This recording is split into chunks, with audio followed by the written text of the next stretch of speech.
Hello everyone, welcome to Chessvisor, your wise choice to improve your chess.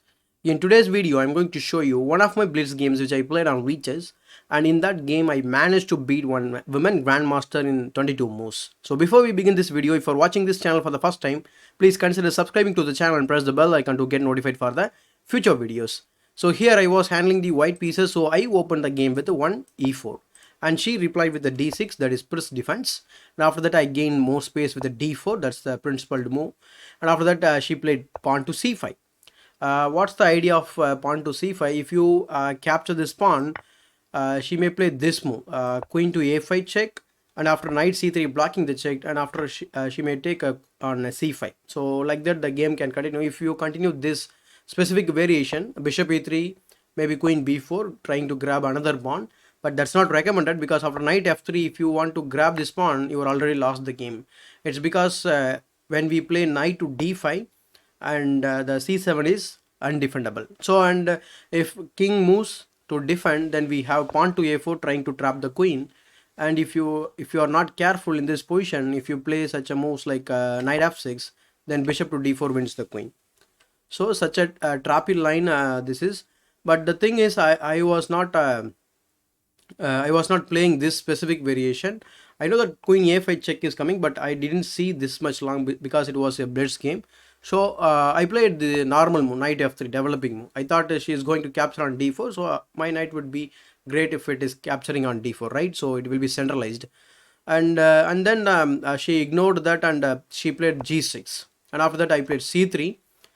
Now I am planning to capture on c5. That's the point of playing c3 immediately. And after bishop g7, I immediately took on c5, and she took back, and now she lost the castling rights. So after queen takes d5, sorry, d8, king takes d8, I have bishop to g5. Just I want to develop my queen side pieces so that I can castle on the queen side and give the check to the king, right? And that way my rook will be active. And she played knight c6, and I have knight a3 in the position, and she played or questioned my bishop, but I completely ignored and castle on the queen side, and that is coming with a check that forces the king again to move. So she played king e8, and now I simply drop the bishop to gain some time, because the bishop the pawn is undefended, right? So on c5, so she has to play b6. And after that I played knight to b5, again threatening to fork the king and the rook, and she played king f8. And after this move I played knight c7 anyway, because I want to you know I thought of I had a feeling that I could trap the rook, but the problem is I couldn't. So she played rook b8, but then instead of one critical move, that is, I always talk about this one idea, that is, whenever you are trying, or whenever it is your turn to move, always look for undefended piece. But I completely missed this idea, because the knight which is sitting on c6 is completely undefended, right? So I should have attacked with bishop b5, gaining some time, and bishop b7, and after bishop f4. Now if she plays e5, then I have bishop takes c6, and if you take here, I can take on b7, but in the end it's a complete winning position for white.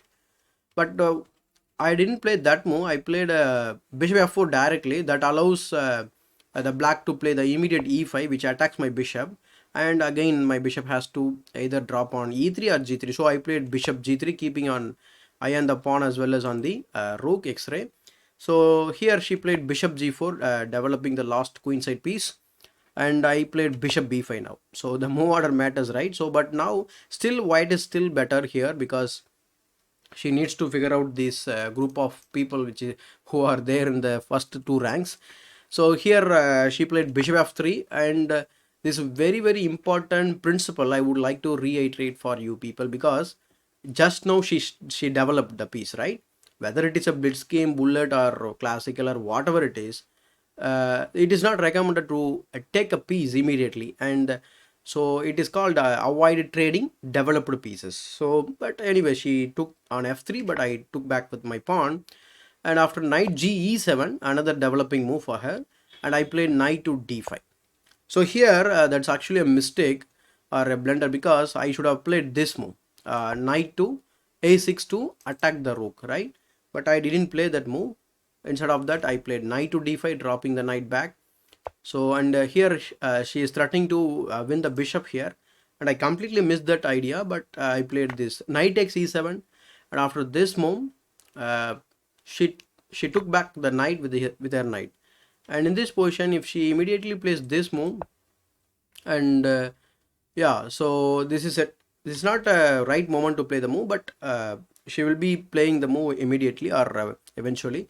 So knight takes e7, and now I played the horrible blunder in the game, that is rook d7. So while analyzing, I noticed that the bishop is hanging, but I should have noticed in the game also. So it's a complete blunder. What is the point of playing rook d7? I thought of, okay, I'm getting onto the 7th rank and I would like to double the things on the 7th rank, right? So double the thing on the d file, and also I may get a chance to put the both rook on the 7th rank. So like two picks on the 7th rank concept. But the problem is I missed this move, but she also missed. And in this position, she played bishop h6 check.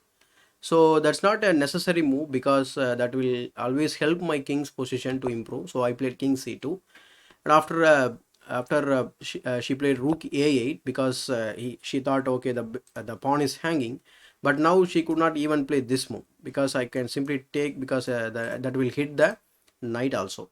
So here I immediately played bishop takes e5, because in previous position two pawns were hanging. That's why I told, okay, the bishop h6 is not the recommended check.